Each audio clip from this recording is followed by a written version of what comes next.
Bisa nggak ya tablet menggantikan laptop? Nah, ini pertanyaan yang terus coba dijawab oleh Huawei ya melalui berbagai lini tablet mereka, termasuk di lini tablet terbarunya Huawei MatePad 12X. Nah, gue udah pakai tablet ini selama 2 minggu terakhir dan hari ini gue bakal share ya seperti apa rasanya Huawei MatePad 12X saat dipakai untuk menggantikan laptop.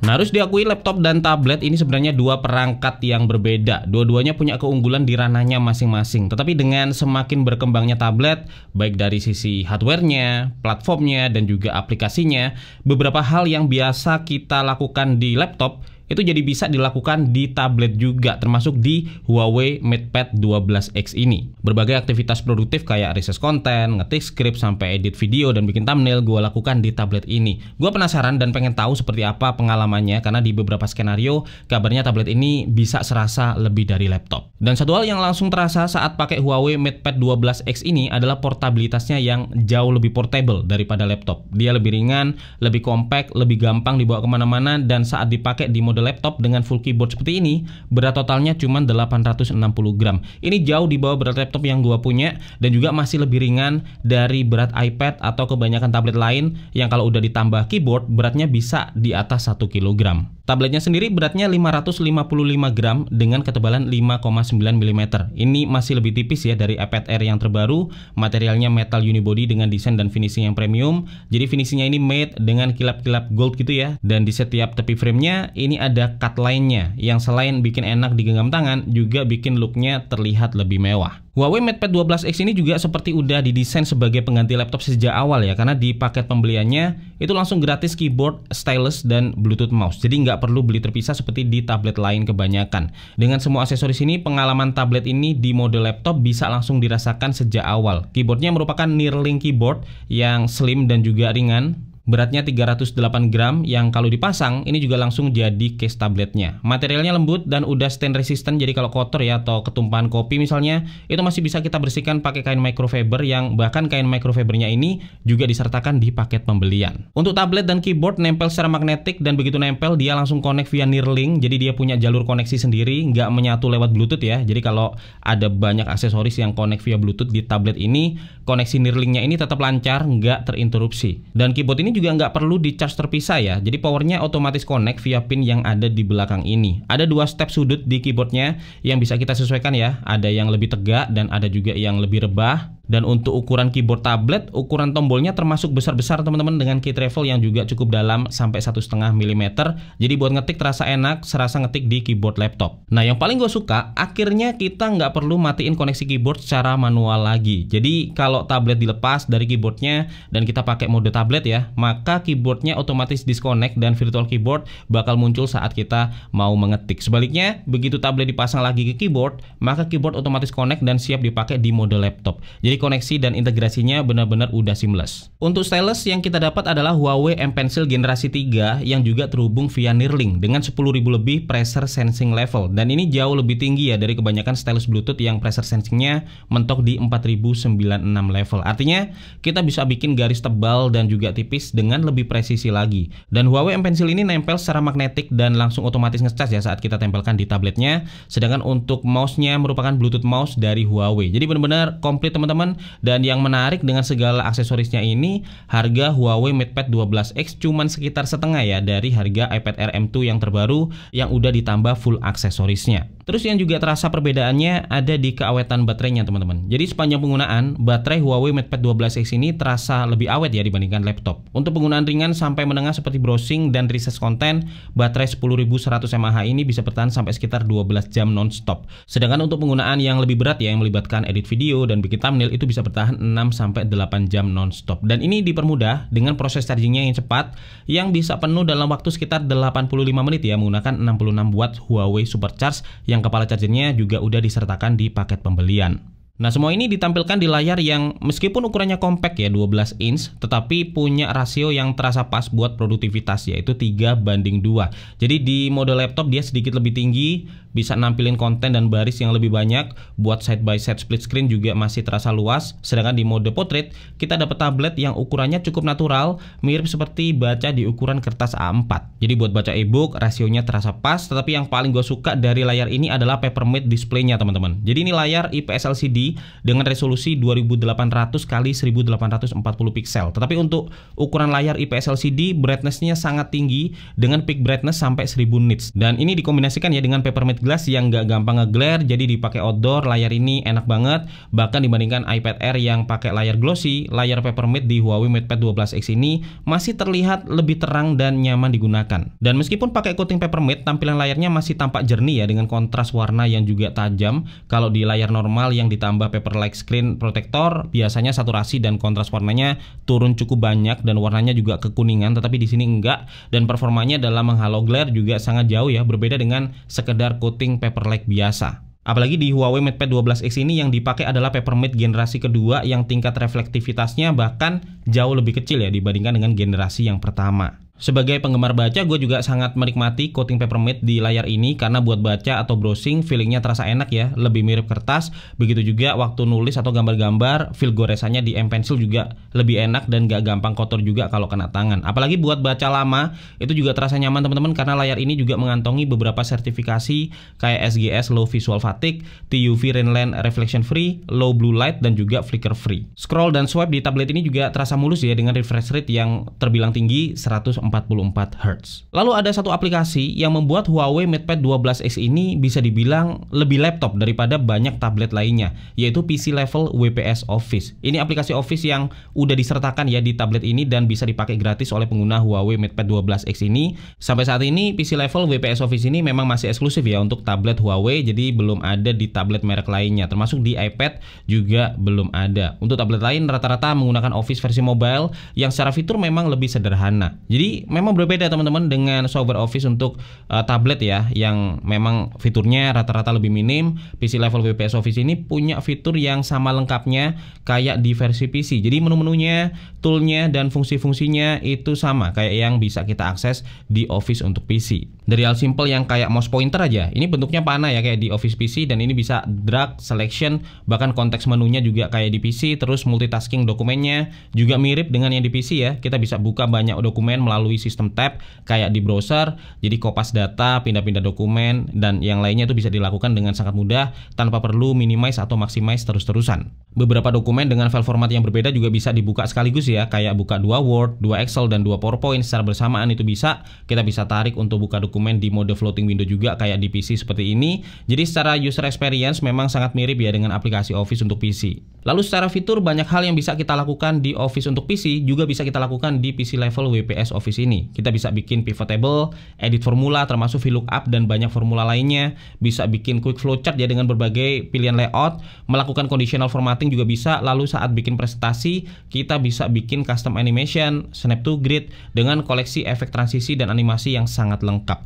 Bahkan saat mengolah dokumen, sekarang kita bisa share online link untuk kolaborasi edit di dokumen tersebut. Lalu saat printing juga bisa bikin custom margin ya seperti yang bisa kita lakukan di PC. Dan PC level WPS Office ini terasa sangat signifikan ya dalam meningkatkan pengalaman tablet ini saat dipakai di mode laptop, karena memungkinkan kita untuk mengerjakan dokumen-dokumen kompleks langsung dari tablet. Karena nggak sedikit juga orang yang kecewa ya setelah beli tablet, mengira tablet bisa menggantikan kerjaan Office di laptop mereka, tetapi setelah lihat Office versi mobile yang fiturnya lebih minim, akhirnya malah nggak bisa maksimal dipakai untuk mengolah dokumen yang kompleks seperti di laptop. Nah, PC level WPS Office ini bisa jadi salah satu solusinya. Dan sepanjang gua pakai tablet ini, aplikasi pendukung kerja juga terasa lengkap. Jadi sekarang di App Gallery kita bisa cari dan install berbagai macam aplikasi Google dan juga aplikasi populer yang butuh GMS. Dan dengan adanya MicroG, berbagai aplikasi Google dan aplikasi yang butuh GMS ini hampir semuanya bisa berjalan natif di tablet ini. Google Docs, Google Drive, Gmail, Google Keep, dan lain-lain bisa berjalan lancar. Aplikasi meeting seperti Zoom, MS Teams, Lark, dan Google Meet juga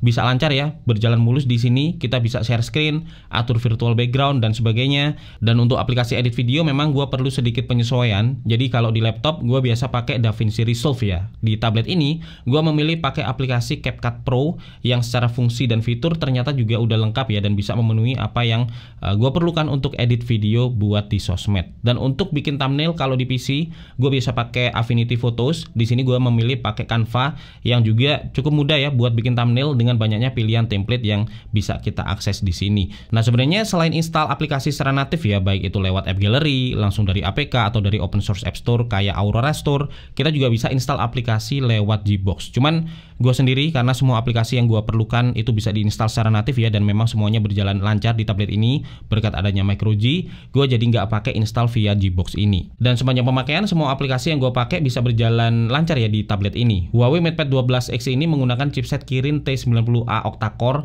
dengan 12GB RAM dan 256GB storage. Buka banyak window dokumen, edit video, browsing banyak tabs, sampai multitasking dan pindah-pindah antar aplikasi, semuanya terasa lancar ya di sini. Performa ini dipadukan dengan platform Harmony OS 4.2 yang fitur pendukung mode laptopnya itu juga cukup banyak teman-teman. Kita bisa bikin desktop file shortcut ya, jadi file atau folder yang sering kita akses bisa kita akses cepat langsung dari home screen. Kita juga bisa buka aplikasi side by side, buka multi window sampai 4 window sekaligus. Ada super hub juga untuk drag and drop teks atau juga gambar ya dari satu aplikasi ke aplikasi lain, bahkan support display out juga secara wireless ataupun wired. Jadi buat yang mau presentasi, buat dikonekin ke proyektor atau ke layar monitor itu bisa. Atau kalau di rumah pengen kerja di layar yang lebih besar itu juga bisa. Nah, itu pengalaman pakainya di mode laptop. Nah, sebagai tablet ada beberapa kelebihan juga yang dimiliki oleh Huawei MatePad 12X ini yang nggak bisa kita nikmatin di laptop. Misalnya kita bisa menulis atau mencatat pakai Huawei M Pencil di aplikasi Huawei Notes. Kita bisa import PDF ya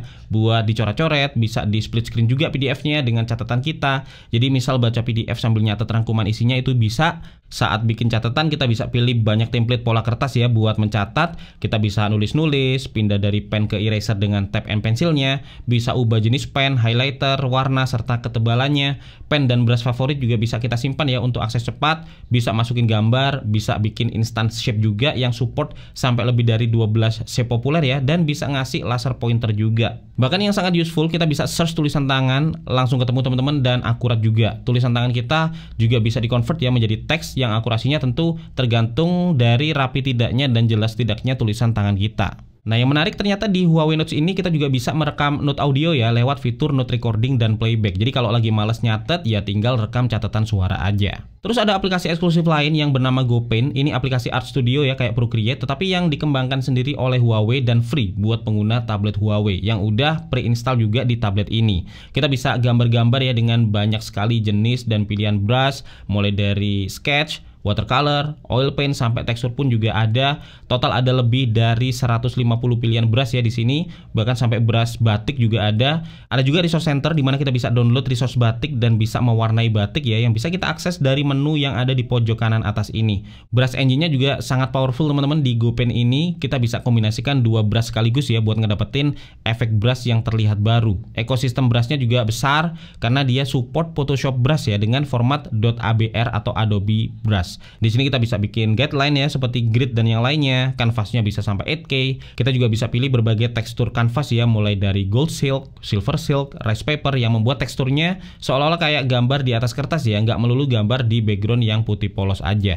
Ada juga fitur auto shape, bisa drag and drop fill, ada symmetry drawing dengan layer creation dan layer management yang juga mudah. Buat pemula tutorialnya lengkap, tinggal tap aja tanda 4 titik di pojok kanan atas layar ini saat aplikasi dibuka dan pilih help and guide dan lanjut ke user guide. Nah, di sini ada banyak banget video tutorialnya. Aplikasi ini bisa sangat membantu ya, terutama buat yang masih pemula dalam dunia gambar digital tetapi enggan keluar ratusan ribu untuk aplikasi gambar berbayar kayak Procreate. Bahkan di sini ada beberapa fitur eksklusif ya yang belum ada di Procreate kayak kanvas tekstur tadi. Dan sebagai tablet, Huawei MatePad 12X ini juga tentu terasa lebih nikmat ya buat menikmati hiburan. Jadi tablet ini dilengkapi dengan 6 speaker system yang terdiri dari 2 tweeter dan 4 woofer yang untuk ukuran loudspeaker tablet suaranya enak banget teman-teman. Soundstage-nya terasa luas, bass-nya terdengar empuk ya, dan vokal serta instrumennya juga terdengar jernih. Ini lebih enak dari banyak tablet yang pernah gua review dalam rentang harga yang sama.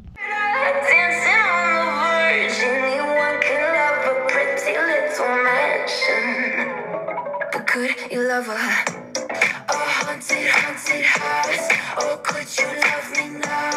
A haunted, haunted, I'm a haunted house. Berbagai aplikasi hiburan pun bisa diinstal ya di sini, seperti YouTube yang bisa langsung kita download dan install secara natif dari app galeri via Fibonacci ini. Terus Netflix, video, Disney Plus dan lain-lain juga ada. Dan untuk Netflix, tablet ini juga udah Widefine L1, jadi bisa streaming film di resolusi yang paling tinggi. Dan kesimpulannya, setelah 2 minggu pakai Huawei MatePad 12X ya untuk menggantikan laptop, nyaris semua hal yang biasa gue lakukan di laptop bisa juga dilakukan di sini. Memang perlu sedikit penyesuaian, kayak penyesuaian aplikasi ya yang gue gunakan, seperti aplikasi edit video dari DaVinci Resolve jadi pindah ke CapCut, atau aplikasi bikin thumbnail dari Affinity Photos ke Canva. Tetapi semua yang gue butuhkan untuk kerja ya dan juga hiburan pada akhirnya bisa terpenuhi lewat tablet ini. Huawei MatePad 12X ini dijual di harga 8-9 jutaan rupiah dan ini udah include ya dengan semua aksesorisnya, mulai dari gratis keyboard, stylus sampai Bluetooth mouse di masa promo pre-ordernya dari tanggal 9 hingga 23 Januari 2025. Dengan harga yang nyaris setengah dari harga iPad Air dengan full aksesoris, rasa-rasanya Huawei MatePad 12X ini bisa jadi pilihan yang pas ya buat teman-teman yang cari tablet yang lebih dari laptop untuk menemani aktivitas produktif dan juga hiburan di kala mobile. Dan itu yang bisa gue share hari ini ya tentang Huawei MatePad 12X. Semoga aja bermanfaat. Kalau ada pertanyaan atau pendapat silahkan tulis di kolom komentar. Gue Febian dari Kepoin Tekno pamit dulu, sampai ketemu lagi di video Tekno menarik lainnya besok.